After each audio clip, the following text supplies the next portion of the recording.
ज्ञानतिमिरान्धस्य ज्ञानाञ्जनशलाकया चक्षुरुन्मिलितं येन तस्मै श्रीगुरवे नमः।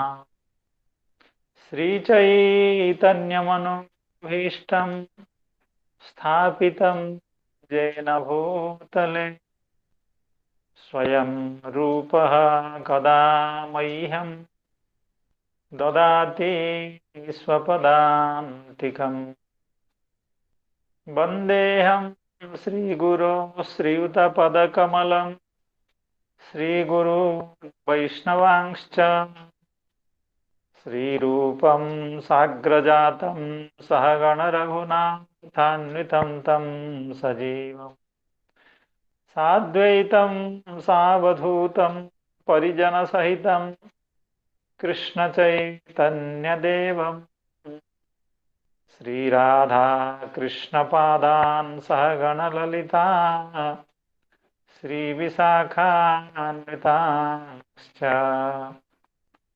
हे कृष्णा करुणा सिंधो दीनबन्धो जगत्पते गोपेश गोपिका कान्त राधा कान्त नमोस्तुते। तप्त कांचन गौरांगी राधे वृंदावनेश्वरी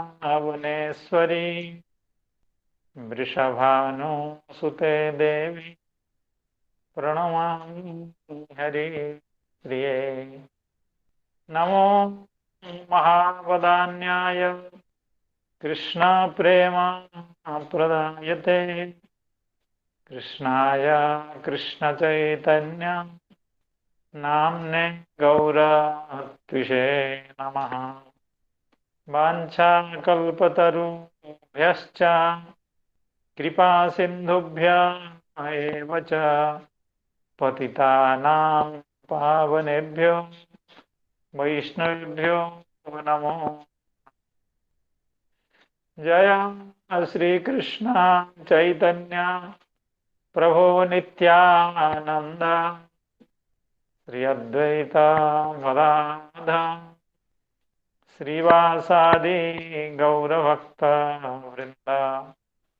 हरे कृष्ण कृष्ण कृष्ण हरे हरे हरे राम राम राम हरे हरे। नमो विष्णुपादाय कृष्णप्रेष्ठाय भूतले श्रीमते भक्तिवेदांत स्वामिन्निति नामिने। नमस्ते सारस्वते देवे गौरवाणी प्रचारिणे निर्विशेष शून्यवादी पाश्चात्य देशतारिणे।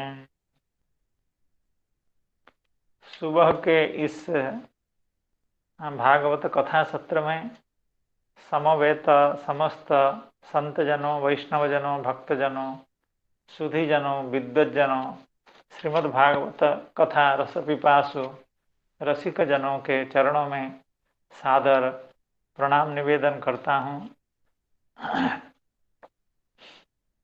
कल की व्याख्या श्री चक्रवर्ती पाद के लेखनी से जो व्याख्या हुई थी उसका हम लोग श्रवण कर रहे थे। पद्य था अतः पुंभिर्द्विजश्रेष्ठा वर्णाश्रम विभागसः स्वनुष्ठितस्य धर्मस्य संसिद्धिर्हरितोषणम्। अर्थात हरितोषण ही संसिद्धि है। किसका? न स्वनुष्ठितस्य धर्मस्य, अर्थात तत्त धर्मों का जो फल है वो हरितोषण के द्वारा प्राप्त हो सकता है। अर्थात भगवान के आराधना से समस्त अन्य जितने भी सन्मार्ग हैं उन मार्ग के निर्दिष्ट जो फल हैं तत्त फल वे समस्त फल भगवान की आराधना से प्राप्त हो सकते हैं। ऐसा कहने के बाद श्री चक्रवर्तीपाद ने एक प्रश्न उठाया था। वो प्रश्न यह था कि ठीक है, योग एवं ज्ञान इनका अनुष्ठान नहीं करने से भी चलेगा। क्यों चलेगा? क्योंकि ये आत्म कल्याण के मार्ग हैं। अर्थात कोई योग का एवं ज्ञान का अनुष्ठान करता है तो उसका आत्म कल्याण होता है, उसकी आत्मा को सद्गति प्राप्त होती है। लेकिन अगर कोई सद्गति न करे, कोई बात नहीं, अर्थात कोई उन्नति अगर ना करे, प्रगति अगर ना हो, वह इतनी बड़ी समस्या नहीं है। लेकिन बड़ी समस्या यह है कि जो मिला हुआ है वो अगर हाथ से छूट जाए, अर्थात कर्म का अनुष्ठान न करने से मनुष्य या कोई भी जीव पतित हो जाता है, अर्थात नरक आदि में उसकी गति होती है।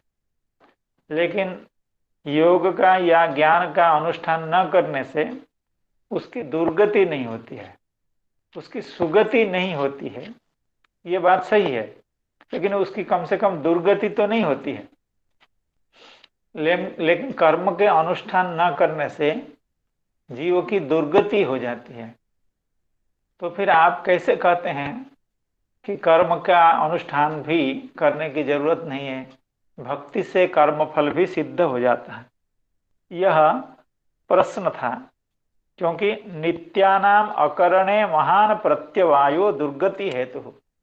तो कर्म भी बहुत सारे कर्म हैं, लेकिन उसमें जो नित्य कर्म है, अर्थात जिन कर्मों को अवश्य कर्तव्यत्वेन शास्त्र में विहित किया गया है कि ये कर्म जीव को करने चाहिए, तो उन कर्मों का नहीं करने से जीव पतन से कैसे बच जाएगा? आपकी भक्ति के द्वारा उसको वो पतन से कैसे बचेगा? ऐसे कर्म, नित्य कर्म क्या है? हम संध्या वंदन आदि कहे थे, उसको थोड़ा सा विस्तृत रूप में, जो आप लोगों को सबको मालूम है, लेकिन एक बार उसकी चर्चा नित्य कर्मों के बारे में ऐसा करते हैं कि कहा गया है प्रत्येक गृहस्थ के लिए कि प्रत्येक गृहस्थ को बिना बिना कुछ किए भी उसको 5 प्रकार के पाप प्राप्त हो जाते हैं। पंचसूना, अर्थात 5 तरह के पाप प्रत्येक गृहस्थ को लगते हैं। कैसे? ना वो जब झाड़ू देता है, घर की सफाई करता है, तो उसमें कीड़े मकोड़े, चींटी इत्यादि मरते हैं, तो वह पाप उसके सर पे जाता है। या पीसता है, अर्थात शिला में जब वो मसाला प्रवृत्ति प्रस्तुत करता है, तो उस शिला के नीचे जो कीड़े मकोड़े हैं वो मरते हैं, उससे भी पाप लगता है। और जब चक्की चलाता है, चक्की के नीचे भी कुछ आकर के मरते हैं। और जो उदक कुंभ है, जहाँ जल का पात्र रखता है, उसके नीचे भी कीड़े मकोड़े होते हैं, उससे भी उसको पाप लगता है। और जब खाना पकाता है चूल्हे में, तो उसमें भी कुछ प्राणियों की हत्या होती है। अर्थात कोई भी गृहस्थ वो अगर कोई दूसरा पाप अलग से न भी करे, उसको ये 5 पाप होते हैं। उसको कहा गया है पंचसूना गृहस्थस्य चुल्ली पेषणी उपस्कर। उपस्कर का मतलब हुआ झाड़ू, और पेषणी का मतलब है जो जिससे पीसते हैं, गेहूं आदि पीस करके चूर्ण बनाते हैं।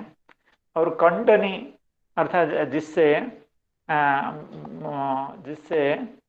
उड़द आदि को या चावल को बांटते हैं अर्थात उसको उसका पिष्ट बनाते हैं। और उदक कुंभ अर्थात जल पात्र। तो ये 5 पाप तो लगते ही हैं। इन 5 पापों से गृहस्थ को कैसे मुक्ति होगी? तो उसके लिए उसको पंच यज्ञ का विधान किया गया है। अगर गृहस्थ अपने घर में रहते हुए इन पंच यज्ञों का नित्य अनुष्ठान करें, तो वह गृहस्थ इन पांच पापों से बच जाएगा। अर्थात पंच महायज्ञ जो है वो नित्य कर्म है, अर्थात उसको न करने से गृहस्थ को पाप लगता है। तो पंच महायज्ञ क्या क्या है? अध्यापन, तर्पण, होम, बलि और अतिथि पूजना, ये पंच महायज्ञ हैं। ये गृहस्थ के लिए नित्य विहित है, अर्थात ये नित्य कर्म है। तो इसी बात को श्री चक्रवर्ती पाद कह रहे थे, नित्य कर्मों का अगर गृहस्थ अनुष्ठान न करें तो उसको पाप लगता है। तो उस पाप से वो मुक्ति कैसे मिलेगा? अर्थात उसका तो अधःपतन होगा। लेकिन इसका समाधान भी हम लोग कल श्रवण किए कि ना सर्वम मद्भक्ति योगेन मद्भक्तो लभते जसा हरितोषणम भक्त्या एव जातम चेत तदा धर्मस्य संसिद्धि यो यत्नात् अनुष्ठितोपि कर्मिणाम सांगोपांगतया प्रायः सिद्धो न भवति सोपि भक्तिमता अनुष्ठितोपि भवति। अर्थात यह कहा गया था कि भक्ति के कारण वह गृहस्थ इन पापों के द्वारा बद्ध नहीं होता है, अर्थात ये पाप उनको लगते नहीं है। तो लेकिन हम लोग आगे थोड़ा सा प्रसंग उसका आगे भी निकल गए थे। वह यह था कि यथा तरोर्मूल निषेचनेन तृप्यन्ति तत्स्कंध भुजोपशाखाः प्राणोपहाराच्च यथेन्द्रियाणाम तथैव सर्वार्हणमच्युतेज्या। अर्थात अच्युत की जो इज्जा है, अर्थात भगवान की जो सेवा है, उपासना है, वो सर्वार्हण, अर्थात उससे सबकी प्रसन्नता हो जाती है, ऐसा कहा गया था। उस प्रसंग में गोपाल तापनी श्रुति का भी उल्लेख किया गया था। अर्थात अतएव भक्तानां कर्मणि अधिकार एव दूरीकृतो यदुक्तम। अर्थात कर्म का त्याग नहीं किया जाना चाहिए। जैसे ये नित्य कर्म है जिनका त्याग करने से पाप होता है, इसलिए भक्ति आप भले ही करें लेकिन आपको ये नित्य कर्म जैसे पंच महायज्ञ या संध्या वंदन आदि और भी नित्य कर्मों का विधान है, उनका अनुष्ठान अवश्य करना चाहिए। लेकिन श्री चक्रवर्ती पाद का कहना है, यह जो पद्य है, यथा तरोर मूल निषेचनेन तृप्यन्ति तत्स्कंध भुजोपशाखा, अर्थात किसी भी वृक्ष के जड़ में जल देने से उसकी शाखा प्रशाखा, उसके पुष्प फल सभी परिपुष्ट हो जाते हैं। अर्थात शाखाओं में, प्रशाखाओं में, पुष्पों में, फलों में या उसके मुकुल में इत्यादि में अलग से जल देने की आवश्यकता नहीं है। केवल जड़ में जल देने से ही समस्त वृक्ष की पुष्टि हो जाती है। उसी तरह से भगवान की आराधना से समस्त कर्मफल सिद्ध होते हैं। अर्थात कर्म न करने के कारण जिस वैगुण्य की आप शंका कर रहे हैं, अर्थात नित्य कर्मों का अनुष्ठान नहीं करने से जीव को पाप लगेगा, मनुष्य को पाप लगेगा, ऐसी बात नहीं है। क्यों नहीं है? क्योंकि भक्तों के लिए कर्म करने का निषेध किया गया है। देखिए, पहले तो बात है कि कर्म भक्ति के साथ करना चाहिए कि नहीं करना चाहिए। तो कहा गया ना, भक्ति के द्वारा कर्म का जो फल होता है वह भी प्राप्त होता है। और यहाँ तक आगे भी कहा जाता है कर्म करने के लिए निषेध किया गया, अर्थात भक्त को कर्म में जाना नहीं चाहिए, अर्थात कर्म मार्ग में भक्त को जाना नहीं चाहिए। भक्त्या एव धर्माः संसिद्धाः एव अतः भक्तानां कर्मणि अधिकारः एव दूरीकृतः। अर्थात भक्त को, जो लोग भक्ति मार्ग में अनन्य रूप से भक्ति मार्ग का अवलंबन करना चाहते हैं, उनके लिए कर्म में अधिकार ही नहीं है, अर्थात उनको कर्म करने की आवश्यकता नहीं है।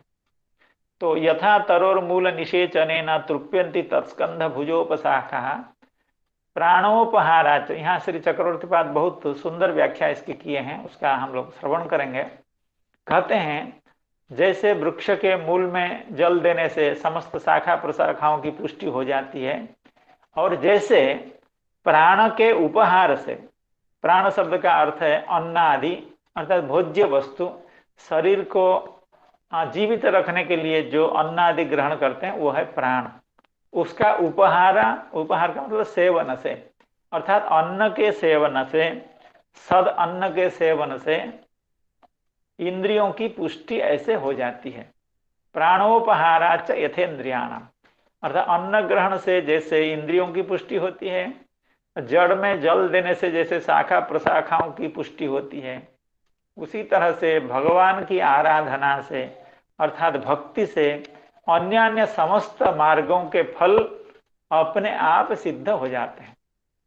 यहाँ पर एक शंका श्री चक्रवर्तीपाद ने की और उसका समाधान ने भी किया। श्री चक्रवर्तीपाद कहते हैं कोई अगर भक्त ऐसा कहे कि मैं तो कोई असमर्थ नहीं हूं, मैं सामर्थ्यवान हूं, मैं भगवान की भी उपासना करूंगा और जो अन्य अन्य देवता हैं, ऋषि मुनि पितृ हैं, उनकी भी उपासना करूंगा, उसमें क्या समस्या है। तो अर्थात ऐसा भी कोई अगर युक्ति करे कि अगर भक्त भगवान की उपासना के साथ अन्य अन्य देवताओं की भी उपासना करता है या अन्य अन्य मार्ग का भी अनुष्ठान करता है, अन्य अन्य साधन का भी अनुष्ठान करता है, ज्ञान मार्ग का, भक्त कर्म मार्ग का, योग मार्ग का, तो उसमें क्या समस्या है। श्री चक्रवर्तीपाद कह रहे हैं कि उसमें यह समस्या है, अर्थात यह जो उदाहरण, दो उदाहरण दिए गए, तरोर मूल निषेचन, कोई कहेगा ठीक है मूल का भी निषेचन हो, उसके जो शाखा प्रशाखा है उनका भी निषेचन हो, अर्थात वहां भी जल सेचन हो, क्योंकि उससे कोई हानि तो वृक्ष को नहीं होती है, बल्कि वृक्ष परिष्कृत हो जाता है। प्रत्येक पत्र में अगर जल का सिंचन किया जाए तो पत्र क्या उसकी शाखा प्रशाखाएं सुंदर दिखती है, तो उसमें समस्या क्या है। तो इसलिए जो अगला उदाहरण है प्राणोपहाराच यथेन्द्रियाणाम, ये अगला उदाहरण उसका उत्तर है। अर्थात ऐसा नहीं है, आप अगर भक्ति के साथ अन्य अन्य साधनों को जोड़ना चाहते हैं तो वो उचित नहीं है। क्यों, कोई व्यक्ति अगर कहे कि ठीक है हम पेट में अन्न देते हैं उससे इंद्रिय की पुष्टि होती है, तो पेट में अन्न देने के साथ साथ अर्थात अन्न के भोजन के साथ साथ भी इंद्रियों में भी अन्न का संस्पर्श कराएंगे, अर्थात नेत्र में भी अन्न देंगे, कर्ण में भी अन्न देंगे, अन्य अन्य इंद्रियों में भी अन्न का लेप करेंगे, तो ये कहाँ तक उचित है। एकदम ही उचित नहीं है। बल्कि इससे क्या होगा, इससे वो नेत्र नष्ट हो जाएंगे, वो कर्ण नष्ट हो जाएंगे। पेट को अन्न देने के साथ साथ कोई व्यक्ति अगर इंद्रियों में भी अन्न का प्रलेप करे तो वो इंद्रियां नष्ट हो जाती है, वो इंद्रियां दूषित हो जाती हैं, वो इंद्रियां विगुण हो जाती हैं, उसमें वैगुण्य आ जाता है। कहने का यही मतलब हुआ कि भगवत भक्ति करने वाले को भक्ति अतिरिक्त किसी भी साधन में जाने की जरूरत तो है ही नहीं, बल्कि निषेध किया गया है, उनको जाना नहीं चाहिए। तो इसी बात को श्री चक्रवर्तीपाद कह रहे हैं, भक्तानां कर्मणि अधिकार एवं दूरीकृतः, अर्थात भक्तों को कर्म में अधिकार नहीं है, दूसरे मार्गों में अधिकार नहीं है। जैसे अन्न सेवन करने वालों को यह उचित नहीं है कि वो इंद्रियों का प्रलेप भी अन्न के द्वारा करे, इंद्रियों को भी अन्न खिलाए, ये निषिद्ध किया गया है। कोई भी डॉक्टर मना करेगा कि आपकी इंद्रियों को पुष्टि के लिए इंद्रिय को खाना देने की जरूरत नहीं है। तो इसलिए भक्तों को कर्म में अधिकार नहीं है। कैसे, आगे एकादश स्कंद के जो पद्य हैं, भगवान ने श्री उद्धव जी के लिए उपदेश किया है, वहां कहा गया, तावत कर्माणि कुर्वीत न निर्विद्येत यावता मत्कथा श्रवणादौ वा श्रद्धा यावत न जायते। इस पद्य में कर्मानुष्ठान पहले कहा गया ना, कर्म में भक्त का अधिकार नहीं होता है। कर्म में अधिकार कब तक है, अर्थात जीव को, मनुष्य को कब तक कर्मानुष्ठान करना चाहिए और कब कर्म का त्याग करना चाहिए, उसकी बात इस पद्य में कही गई है। यहाँ कहा गया तावत कर्माणि कुर्वीत, अर्थात तब तक कर्म करते रहना चाहिए। न निर्विद्येत यावता, अर्थात यावता कालेन, अर्थात जब तक उसको निर्वेद उत्पन्न नहीं हुआ है। निर्वेद शब्द का अर्थ है कि वैराग्य, अर्थात संसार के प्रति जब तक मनुष्य को वैराग्य उत्पन्न नहीं हुआ है, तब तक वो वर्णाश्रम, उचित कर्म या नित्य नैमित्तिक आदि कर्म वो करते रहना चाहिए। तब तक करना चाहिए जब तक वैराग्य उत्पन्न न हो। ये जो वैराग्य तक की बात कही गई है, ये ज्ञान की और संकेत है। अर्थात जब तक उसको कर्म के अनुष्ठान करते करते चित्त शुद्ध हो जाए, चित्त शुद्ध हो जाने से संसार के प्रति उसका वैराग्य उत्पन्न हो जाए, अर्थात ये ज्ञान की पूर्वावस्था, अर्थात आगे उसको विवेक उत्पन्न होना है, अर्थात आत्मज्ञान उत्पन्न होना है। तो आत्मज्ञान होने की जो पूर्व प्रस्तुति है वह है विषय के प्रति वैराग्य एवं निष्काम कर्म का अनुष्ठान करते करते चित्त शुद्धि। अर्थात जब तक उसका चित्त शुद्ध न हो जाए, जब तक उसको विषय के प्रति वैराग्य न आ जाए, तब तक वह कर्म करता रहे। ये किसके लिए कर्म करने का विधान या कर्म छोड़ने का विधान? ज्ञानियों के लिए। अर्थात जो लोग ज्ञान मार्ग में जाते हैं उनको निष्काम करते करते चित्त शुद्ध हो गया, उसके बाद उनको विषय के प्रति, संसार के प्रति वैराग्य उत्पन्न हो गया, तब उनको कर्म छोड़ करके ज्ञान में लग जाना चाहिए। और भक्तों को क्या करना चाहिए? भक्तों को कब कर्म का त्याग करना चाहिए? मत्कथा श्रवणादौ वा श्रद्धा यावत न जायते। भगवान कह रहे हैं मेरी कथाओं का श्रवण में, मेरी कथाओं का निरूपण में, मेरी कथाओं को, लीलाओं को श्रवण करते करते करने में जब तक उसको रुचि, श्रद्धा उत्पन्न न हो, अर्थात मेरी कथाओं को सुनने में जब तक उसकी श्रद्धा उत्पन्न न हुई हो, तब तक वह कर्म करे। अर्थात मेरे कथा के प्रति अगर भक्त को श्रद्धा उत्पन्न हो गई तो उसको कर्म करना निषिद्ध है, वो कर्म तुरंत छोड़ दे। अर्थात इस पद्य में यह कहा गया कि ज्ञानी को कर्म का अधिकार कब नष्ट हो जाता है और भक्त को कर्म का अधिकार कब नष्ट होता है। अर्थात उस समय वो कर्म करने की स्थिति में नहीं होती है, उसको कर्म करना नहीं चाहिए। कब? न मत्कथा श्रवणादौ वा श्रद्धा यावत न जायते। मेरी कथाओं को श्रवण करने में जब तक उसको श्रद्धा उत्पन्न नहीं है तब तक कर्म करें। अगर कथा में श्रद्धा उत्पन्न हो गई तो तुरंत वो कर्म का परित्याग करे, कर्म का अनुष्ठान न करे। इसलिए कहा गया भक्तानाम कर्मणि अधिकार एवं दूरीकृत, अर्थात भक्तों को कर्माधिकार को दूरीकृत, कर्माधिकार निषेध किया गया। मत्कथा श्रवणादौ वा श्रद्धा यावत न जायते।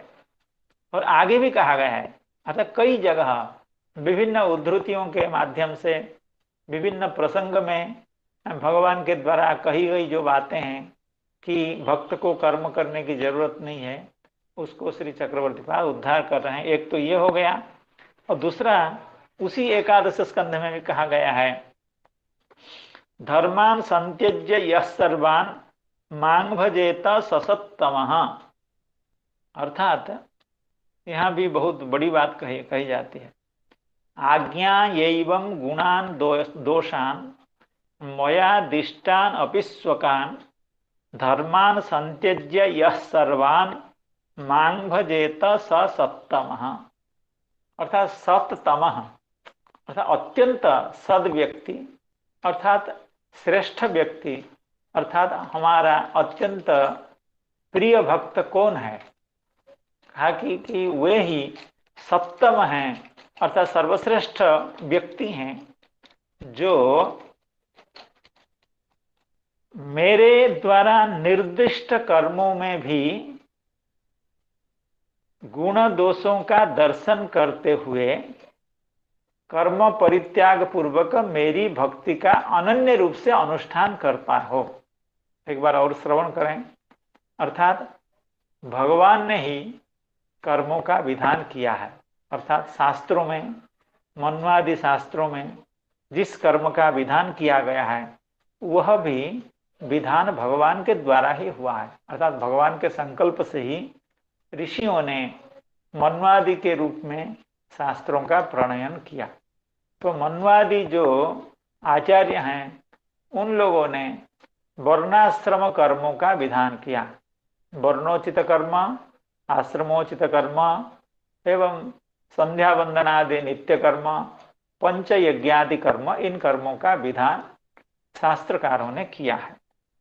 लेकिन कर्म में जो दोष है, क्योंकि कर्म हमेशा दुष्ट सदोष होता है, क्योंकि कर्म करने में कर्म का जो बंधन है उसको स्वीकार करना पड़ता है। कर्म करने से कुछ पुण्य होगा, कुछ पाप होगा। तो कर्म करने से मनुष्य जन्म मरण के चक्र में बार बार आना पड़ेगा मनुष्य को, क्योंकि कर्म करने से उसको पाप भी होगा, पुण्य भी होगा। तो पुण्य फल के लिए वो संसार में आएगा, पाप फल के लिए भी नरक आदि में जाएगा।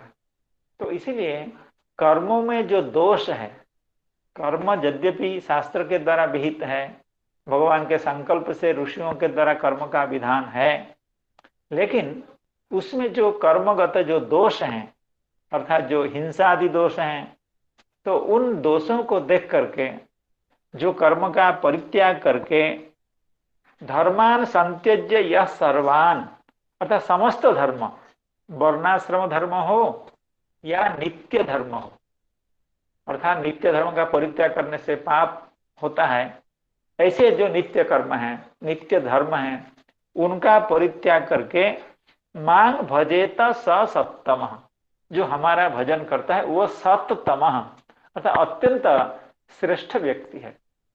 तो इसका मतलब यह हो गया कि जिसको भजन में रुचि है या जो भजन कर सकता है, जो भगवान की भक्ति कर सकता है, उसको कहा गया आप कर्म का परित्याग करो। कर्मान संत्यज्य यह, तभी वह उत्कृष्ट भक्त माना जाएगा, कर्म का परित्याग करने वाला।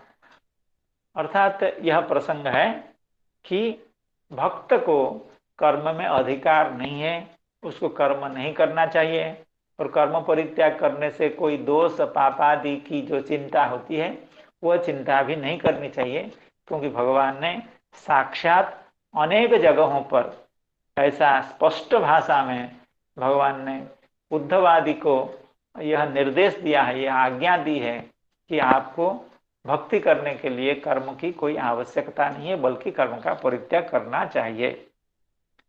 धर्मान संत्यज्य यः सर्वान धर्मान मांग भजेत स सत्तमः। और ये तो विश्व प्रसिद्ध बात है, भगवत गीता में भगवान ने अर्जुन को कहा सर्वधर्मान परित्यज्य मामेकं शरणं व्रज अहम त्वा सर्व पापेभ्यो मोक्षयिष्यामि मा शुचः। तो सर्वधर्मान परित्यज्य मामेकं शरणं व्रज, हमारी शरणागति स्वीकार करो, अर्थात हमको अपना सर्वस्व के रूप में स्वीकार करो अर्जुन। लेकिन अगर तुमको संदेह हो रहा है कि कर्म का परित्याग करके भगवान की शरण में जाने से कर्म न करने के कारण कोई अगर पाप होता है, पाप होता नहीं है, अगर कोई पाप होने की का डर है किसी को, तो वो डर भी होने की जरूरत नहीं है। अहम त्वा सर्व पापेभ्यः, मैं तुमको हर पाप से बचाऊंगा, हर पाप से मुक्त रखूंगा, अर्थात तुमको कोई भी पाप नहीं लगेगा। इसीलिए अहम त्वा सर्व पापेभ्यो मोक्षयिष्यामि मा शुचः। तो यहाँ भी कर्म परित्याग करने की बात कही गई है। अर्थात हम लोगों ने यह देखा तीन पद्यों में कम से कम, और भी बहुत उक्तियां हैं। तीन पद्यों में तावत कर्माणि कुर्वीत न निर्विद्येत यावता मत्कथा श्रवणादो वा श्रद्धा यावन न जायत। इस पद्य के द्वारा भी कर्म का निषेध किया गया, अर्थात तावदेव कुर्वीत, उसके बाद कर्म करने की आवश्यकता नहीं, कर्म नहीं करना चाहिए। और आगे भी कहा गया धर्मान संत्यज्य यः सर्वान् मां भजेत ससत्तमः। और उससे आगे भी भगवत गीता में कहा गया है सर्वधर्मान परित्यज्य मामेकम शरणं व्रजति।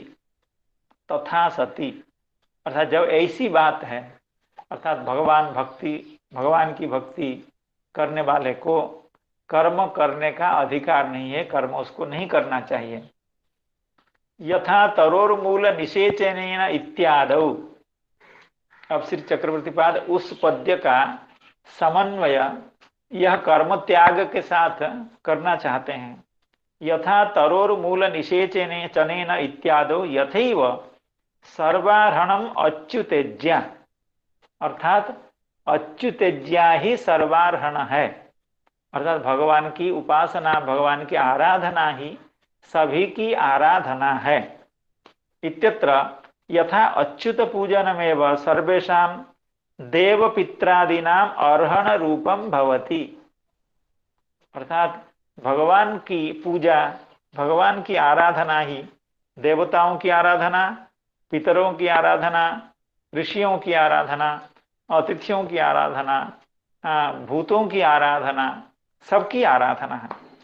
अर्थात सर्वार्हणम अच्युतज्या इत्यत्र यथा अच्युत पूजनमेव सर्वेषां देवपित्रादीनां अर्हण रूपम भवति तद्वत् अत्र हरितोषणमेव स्वनुष्ठित धर्मस्य सम्यक सिद्धि रूपम भवति।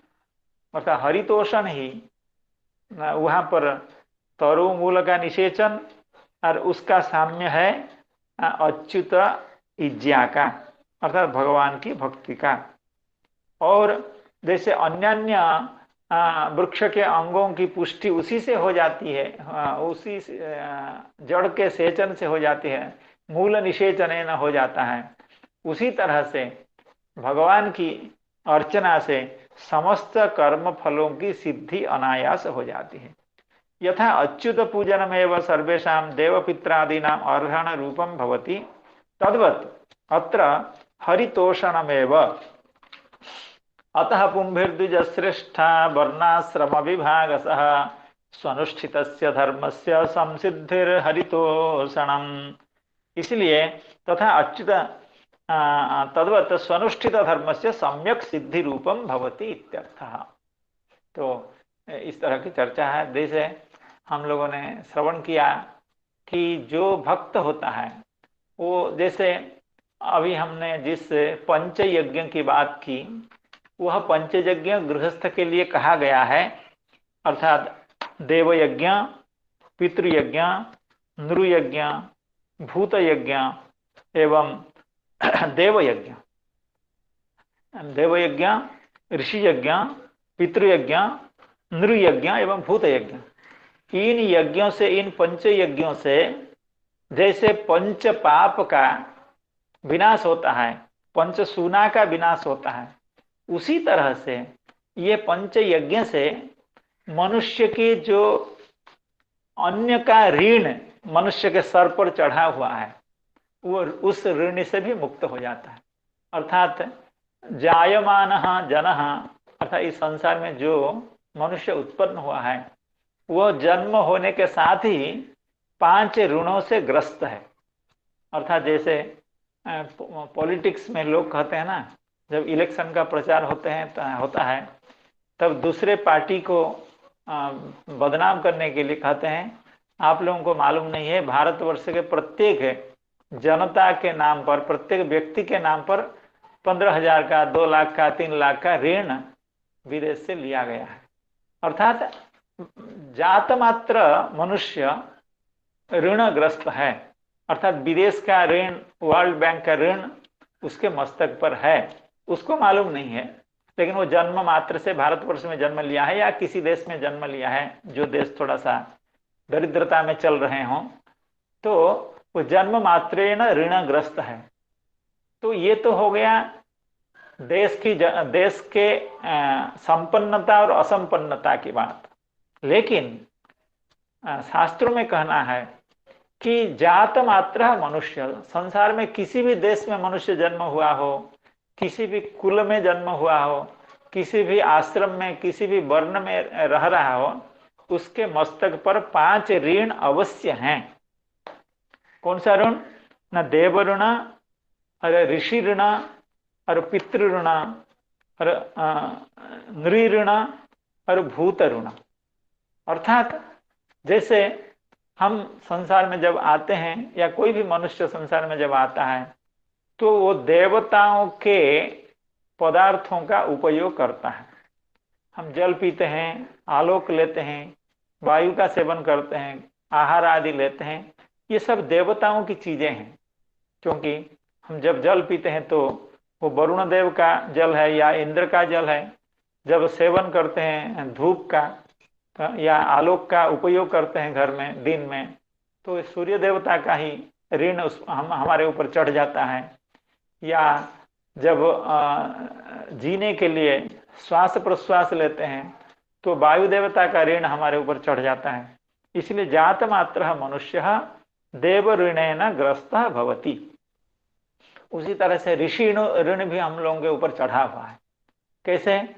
कि हम लोग शास्त्रों का अध्ययन करते हैं, बहुत चीजें जो हम लोग अपने सामर्थ्य से, अपनी शक्ति से नहीं जान सकते हैं, ऐसी बहुत सारी जानकारियां हमको अपने आप प्राप्त हो जाती है, लोगों से सुनते सुनते प्राप्त हो जाती है। तो ये जो सत्य हैं या ये जो जानकारी हैं, जिन जानकारियों से मनुष्य उपकृत होता है, जैसे कभी निरोग रहता है, आध्यात्मिक कल्याण करने के लिए उसकी प्रवृत्ति होती है, या क्या उचित है क्या अनुचित है वो जान जाता है, तो ये सब ऋषियों की देन है। श्रीमद् भागवत शास्त्र अगर नहीं होता, महाभारत अगर नहीं होता, मनुस्मृति अगर नहीं होती, रामायण जी नहीं होते, तो क्या बुद्धि शुद्धि हमारी रहती, हम क्या समझते?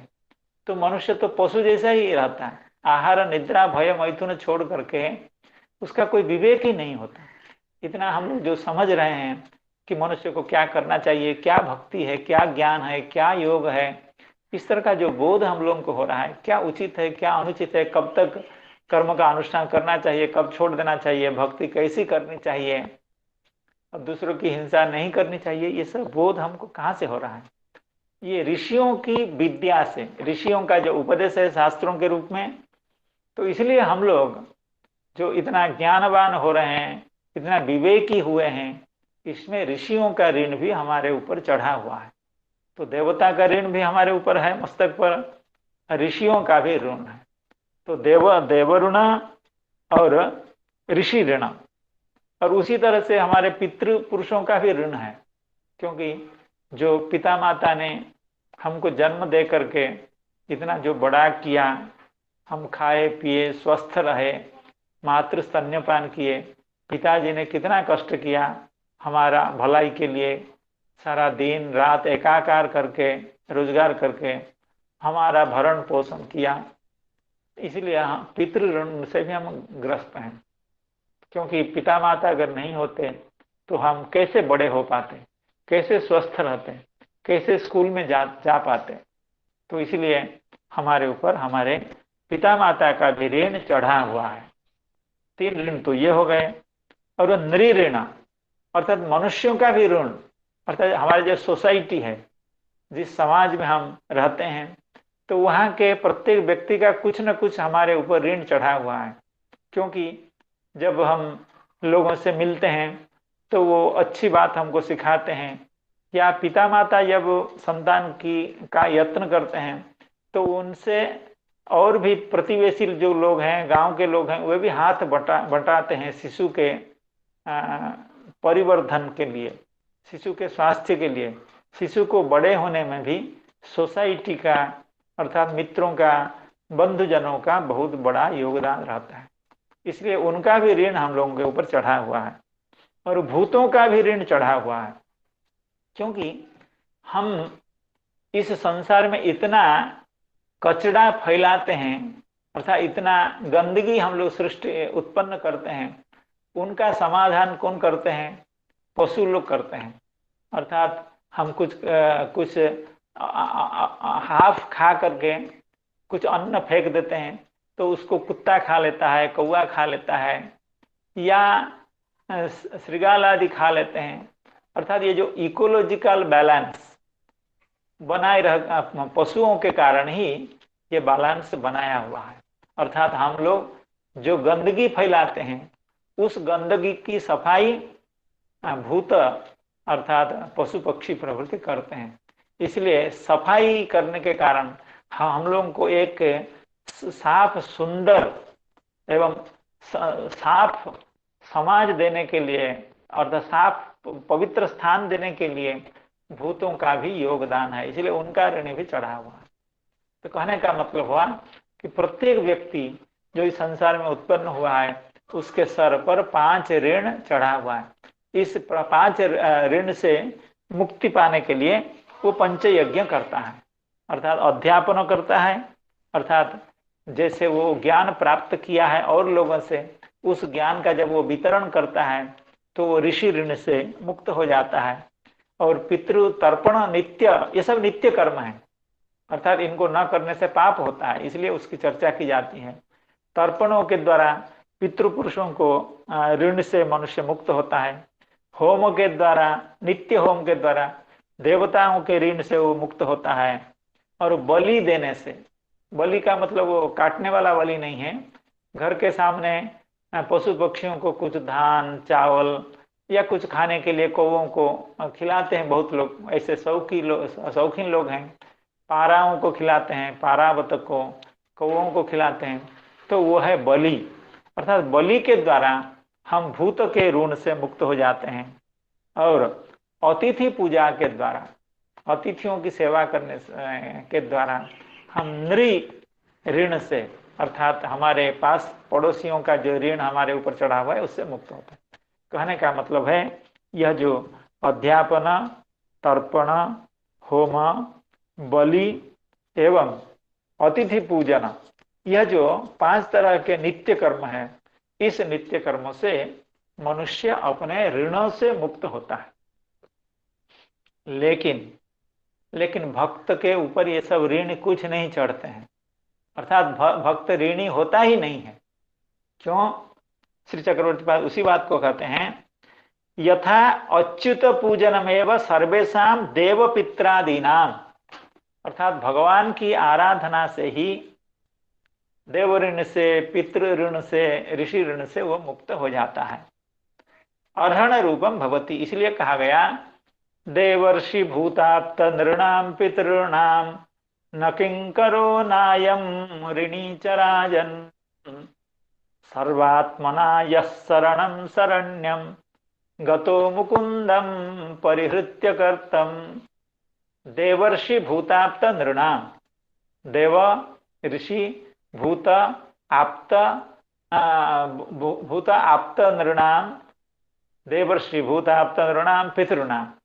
तो देव ऋषि आप्त भूत नृणाम और पितृणाम न किंकरो नायम ऋणी च राजन, अर्थात जो भगवान की शरण में गया है, सर्वात्मना यह शरणम शरण्यम गतः मुकुंदम परिहृत्य कर्तम, अर्थात जो वर्णाश्रम उचित कर्म को परित्याग करके भगवान के चरण में शरणापन्न है, वह इन ऋणों से ग्रस्त नहीं होता।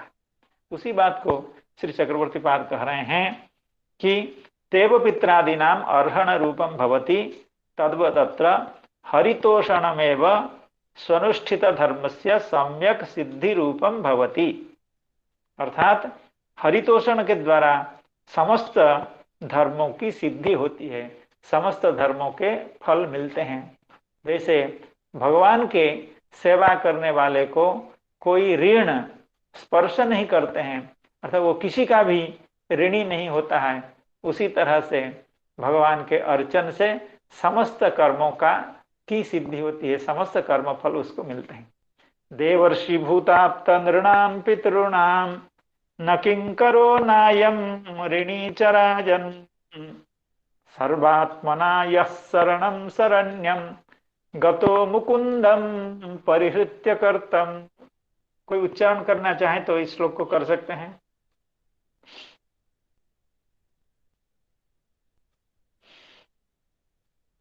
तो इस तरह से श्री चक्रवर्ती पाद कह रहे हैं, तथा अच्युतस्य पूजने तोषणे च जाते, अर्थात भगवान अच्युत के पूजन से या भगवान को संतुष्ट करने से देव पित्रादीनां पूजन रूपस्य स्वनुष्ठित धर्मस्य संसिद्धि स्वयमेव जाता, अर्थात स्वनुष्ठित धर्म जो देवतादि, अर्थात जिसकी चर्चा अभी कर रहे थे कि नित्य कर्मों का अनुष्ठान न करने से उसको प्रत्यवाय होगा, तो यह जो देव पूजना, अतिथि पूजना, ऋषि पूजना, तो ये जो नित्य कर्म है वो इनके अननुष्ठान से मनुष्य को जो पाप लगेगा, जिसकी चिंता हो रही है, उसका निराकरण श्री चक्रवर्ती पाद कर रहे हैं। तो देव पित्रादीनां पूजन रूपस्य स्वनुष्ठित धर्मस्य संसिद्धि स्वयमेव जाता, स्वयमेव कथम जाता न अच्युतस्य पूजने तोषणे च, अच्युत भगवान के पूजन के द्वारा एवं तोषण के द्वारा। एवमेव दृष्टांतेपि, अर्थात दृष्टांत है क्या, यथा तरोर्मूल निषेचनेन, वृक्ष के मूल का निषेचन के द्वारा पत्र शाखाओं का निषेचन अर्थात पुष्टि ऐसे ही हो जाती है। एवमेव दृष्टांतेपि तरोर्मूल निषेचनेनैव शाखा पल्लवादीनां सेचनम स्वयमेव जातमिति ज्ञेयम्, अर्थात तरु के वृक्ष के मूल का निषेचन से, वृक्ष के जड़ में जल देने से शाखा पत्रादि का, शाखा पल्लवादि का सेचन स्वयमेव जातम। तदपि यत् प्राच्यादि भक्तानाम अनन्यानाम अपि कर्मिकुल संघट्ट गतत्वेनैव तदनुरोध वसात ईशत कर्मकरणम तत्कर्माकरणम एव तत्र श्रद्धा राहित्यात्। श्री चक्रवर्ती पाद एक दूसरी बात कह रहे हैं। तो यहाँ तो मुझे तो खूब ठीक से समझ में नहीं आ रहा है। हरे कृष्ण प्रभु जी हैं, जयकांत प्रभु जी हैं, आप सब हैं, तो थोड़ा सा मदद कीजिएगा, क्योंकि आगे श्री चक्रवर्ती पाद कह रहे हैं तदपि, अर्थात यद्यपि भक्ति करने वाले को कर्मकांड में या कर्मों में, चाहे वो नित्य कर्म क्यों न हो, उसमें जाने की आवश्यकता नहीं है। कहते हैं फिर भी ऐसा देखा गया है कि प्राच्यादि, तदपि यत प्राच्यादि भक्तानाम अनन्यानाम अपि, अर्थात कहने का मतलब है, श्री चक्रवर्ती पाद कह रहे हैं प्राच्यादि भक्त, ये हमको नहीं आ रहा है समझ में। प्राच्यादि भक्त का मतलब है, तो इसको कुछ गौरवप्रिया जी कुछ कहना चाहती हैं या कोई? सर मैं प्राचीन तो सर प्राचीन भक्त समझता हूँ सर। अच्छा, प्राचीन भक्तगण कभी कभी जैसे भरत महाराज वो यज्ञ आदि करते थे। हाँ, प्राचीन भक्त और आधुनिक भक्त भी करते हैं, मध्यकालीन भक्त जैसे भरत महाराज हुए, प्राचीन भक्त है, वो उनकी कर्म में प्रभु देखी गई है, वो केवल लोक लीला के लिए करते थे, लेकिन उनकी उसमें श्रद्धा राहित्य ही है, तो श्रद्धा रहित अगर करना न करना बराबर है। हाँ ठीक है, मतलब सर राजा होते करते थे, राजा है इसलिए यज्ञ करना चाहिए, यज्ञ में भगवान की समस्त अंगों को विभूति रूप देवताओं को ध्यान करते थे, तत्त देवताओं को ध्यान न करके वासुदेव के अंग का ही ध्यान करते थे। तो वेद प्रतिपादित जो वचन दत्त देवता रूप में श्रद्धा न होने से श्रद्धा रहित होकर करना तो न करना का ही बराबर है, केवल लोक सिद्धि के लिए, लोक शिक्षा के लिए वो यज्ञ आदि करते थे। इस तरह मैं समझता हूँ कि प्राच्य का तो प्राचीन भक्त समझना चाहिए। इसको अगर कितना बढ़िया होता है, भरत आदि भक्ता नाम करते तो बहुत अच्छा रहता है। अब क्या प्राच्य आदि कर दिए तो समस्या आ रही है। दूसरी बात है, अभी जो जो त्रिपाठी जी हैं वो कह रहे हैं कि प्राचीन बरही, क्योंकि प्राचीन बरही भी भक्त ही थे। क्योंकि प्राचीन बरही के बारे में कहा गया है, बर्हिषत् सुमहाभागो हाविर्धानि प्रजापति क्रियाकांडेषु निष्णातः योगेषु च कुरुद्वः। अर्थात श्री सुखदेव गोस्वामी समस्या है। और परीक्षित जी प्राचीन महाराज, जानेंगे, वो तो श्रद्धा हाँ, पूर्वक ही कर्म करते थे ना, वो बहुत श्रद्धालु होकर ही कर्म करते थे। और नारद जी के उपदेश से उनकी कर्म श्रद्धा दूरीभूत हुई और भक्ति में श्रद्धा हुई। हाँ, ये यहाँ कर रहे हैं कि जो प्राचीन भक्तगण उनका देखा गया है, तो वो केवल लोक पर निर्वाह के लिए करते थे, उनकी श्रद्धा नहीं थी उसमें। वो चलिए तो ठीक है। भगवान तो प्राच्यादि भक्ति में आपका कहना है कि हाँ, तो श्रद्धा आपका राहित कहना है कि हाँ हाँ हाँ, तो आपका कहना है कि भरत आदि ही से ठीक है, थे। जो मतलब वही भक्त थे, उदाहरण है। भक्त होने पर जो कर्म करते थे, उसका एक बार ठीक फिर पढ़ ठीक। लीजिए भक्ति को सर, फिर स्पष्ट हो जाएगा। एक बार तदपि यत हाँ सर, एक तदपि बार पढ़िए। तदपि यत प्राच्यादि भक्तानाम, कितना बढ़िया होता चक्रवर्ती पाद दया करके कृपा करके हमको भरतादि भक्तानाम कह देते, और प्राच्यादि भक्तानाम ऐसे शब्द का प्रयोग किए जिसका बहुत मतलब बहुत अस्पष्टता आ जाती है। तदपि यत प्राच्य, ठीक है, अस्तु, जैसे आपने सजेस्ट किया तो भरतादि भक्तानाम अनन्या नाम अपि, तो ये अनन्य भक्त थे, अर्थात इनकी भक्ति केवला भक्ति थी, शुद्धा भक्ति थी। फिर भी कर्मिकुल संघट्ट गतत्वेनैव तदनुरोध वसात ईशत कर्म करणम, अर्थात यद्यपि ये शुद्ध भक्त थे और ये जानते भी थे इनको कर्म में अधिकार नहीं है, कर्म करना नहीं चाहिए, लेकिन कर्मिकुल संघट्ट गतत्वेन, क्योंकि कर्मिकुलों के साथ रहते थे, अर्थात जैसे हरे कृष्ण प्रभु जी ने कहा कि वो राजा थे और राजा होने के लिए उनको कर्म करना पड़ता था, क्योंकि और उनके साथ जो राजा है सभी कर्म कर रहे हैं। तो इसलिए यद्यपि वो कर्म करते थे लेकिन कर्म में उनको रुचि नहीं थी, अर्थात कर्म में उनको श्रद्धा नहीं थी। इसी बात को कह रहे हैं तदपि, अर्थात कहने का मतलब है यह जो बोध कि भक्त को कर्म में अधिकार नहीं है, ये बोध भी प्राचीन लोगों को, भरत आदियों को या अम्बरीश आदि जो राजा थे उनको भी ये बोध तो स्पष्ट था कि कर्म में उनका अधिकार नहीं है। लेकिन अम्बरीश जी महाराज राजा हुए थे, भरत जी महाराज राजा हुए थे, या और भी ऐसे बहुत भक्त हुए जो राज कार्य किया, या ध्रुव जी महाराज जी कह लीजिए, ध्रुव जी को जब भगवान ने कृपा की उसके बाद भी वे राजा बने, तो राजोचित कर्म तो करते थे। तो इसलिए ये जो कर्म करते थे वे क्यों करते थे, ना कर्मी कुल संघट्ट गतत्व नहीं, वो क्योंकि भगवान ने निर्देश दिया था ध्रुव जी महाराज जी को कि आप राज्य काज करिए। तो उसी तरह से वे लोग क्योंकि तत्त कर्म में तत्त अधिकार संपन्न थे, इसलिए वे लोग वह कर्म करते थे, लेकिन कर्म के प्रति उनकी श्रद्धा नहीं थी। कर्मिकुल संघट्ट गतत्वेनैव तदनुरोध वसात ईशत कर्म करणम। अब श्री चक्रवर्ती बात कह रहे हैं ये ईशत कर्म करणम, तो राजा होकर के ईशत कर्म करणम का मतलब है कि कर्म में उनका मन नहीं लगता था, भक्ति में ही वे अपने मन को लगाते थे, लेकिन कर्म करने के लिए वे अधिकृत थे, अर्थात उनको राजा जी बनाया गया था, इसलिए वो कर्म करते थे। इसलिए तत्त कर्म अकरणम एव तत्र श्रद्धा राहित्यात्, क्योंकि उन कर्मों के प्रति उनकी श्रद्धा नहीं थी, अर्थात भक्ति के प्रति उनकी श्रद्धा थी, भक्ति उनका आचरण का मुख्य विषय था।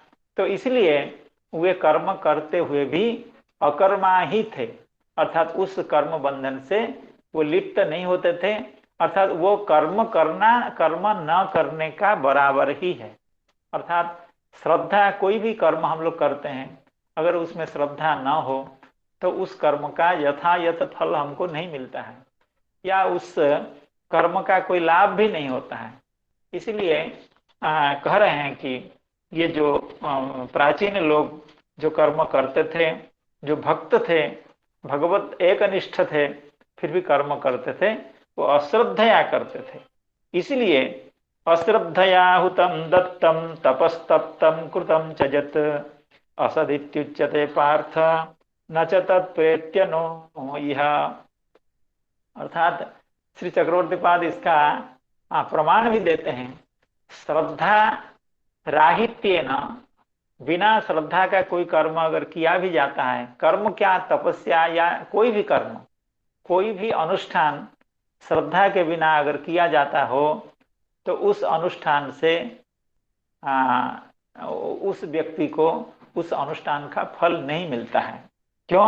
अश्रद्धया हुतम दत्तम, अश्रद्धया हुतम, अश्रद्धया दत्तम, अश्रद्धया तप्तम तपः, किंबा अश्रद्धया कृतम च यत्, जो कुछ भी अश्रद्धा पूर्वक किया गया हो वह असत ही कहा जाता है। असत अर्थ का मतलब है वो नहीं किया गया है, ऐसा ही उसको समझना चाहिए। असत इत्युच्यते पार्थ।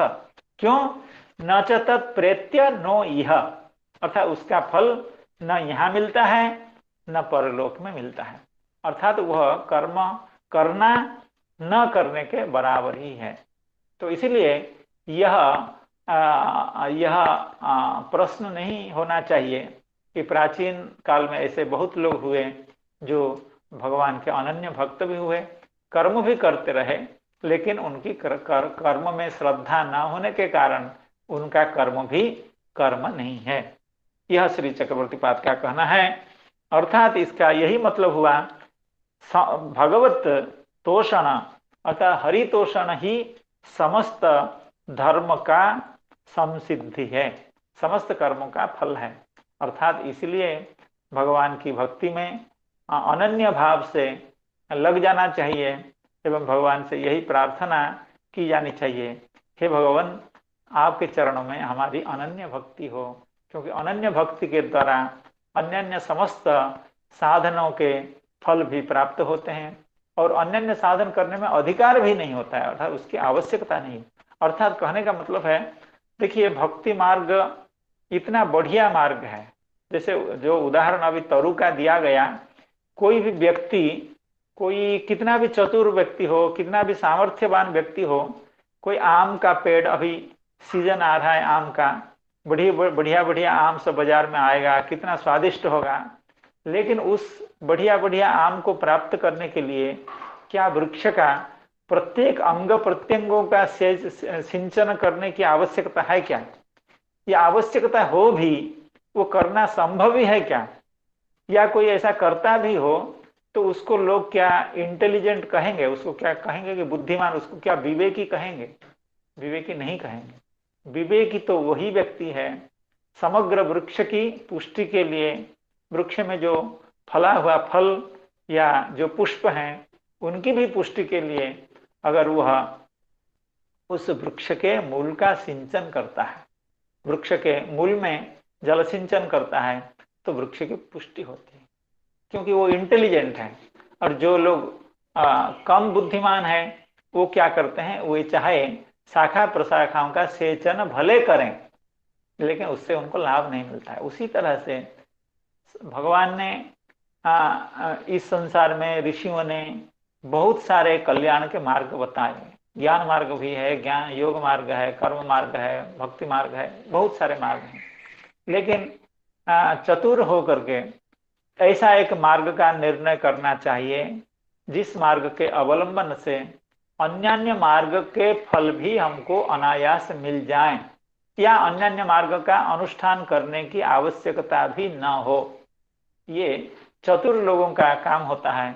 जो लोग बुद्धिमान होते हैं वे भगवान के शरण में जाकर के भगवान की अनन्य भक्ति करते हैं, क्योंकि भगवान की अनन्य भक्ति से ही अन्य कर्मों का, अन्य साधनों का, अन्य मार्गों का फल भी उसको प्राप्त होता है। पहली तो बात है कि वो अकाम होता है, वो निष्काम होता है। भगवान की भक्ति, दृढ़ भक्ति करने वाला व्यक्ति संसार के या पारलोक के किसी फल को वो नहीं चाहता है, लेकिन कहीं भी उसके चित्त में कभी यह लोक या परलोक के भोग की कामना हो भी तो मद भक्तो लभतेन जसा, अर्थात उसको वह भी फल मिलेगा। अर्थात भगवत भक्ति करने का जो फल वो तो मिलता ही है, लेकिन और भी अगर कोई फल की कामना उसके चित्त में आए, वे भी फल उसको अनायासेन मिल जाता है। और कर्मादि के द्वारा जो तत्त फल को चाहता है उसको आयास करना पड़ता है। यहाँ तक कि ज्ञान मार्ग के द्वारा जिस मोक्ष के लिए ज्ञानीगण निरंतर प्रयास करते हैं, तो उनको वह मोक्ष प्राप्त होगा या नहीं होगा इसमें कोई गारंटी नहीं है, और होगा भी अत्यंत क्लेश से होगा। लेकिन भक्ति मार्ग में तो वो तो मोक्ष अनायास ही मिल जाता है, आरंभ में ही मिल जाता है। क्योंकि भगवान के चरण की उपासना करने वाले जो व्यक्ति होते हैं वे भगवान के स्थान में ही स्थान प्राप्त करते हैं, भगवान की जगह ही उनकी जगह होती है, और वहां पर मृत्यु का भय नहीं होता है, इसलिए वो स्वतः मुक्त रहते हैं। इसलिए कहा गया है अतः पुंभीर द्विज श्रेष्ठा वर्णाश्रम विभागसः स्वनुष्ठित धर्मस्य संसिद्धिर्हरितोषणम। इसके आगे श्री सुखदेव गोस्वामी हम लोगों को किधर ले जाएंगे उसका इंतजार कल के लिए रहेगा। और आप सब वैष्णवजनों संतजनों के चरणों में बारंबार प्रणाम करते हुए आज की कथा का यहीं विश्राम करते हैं।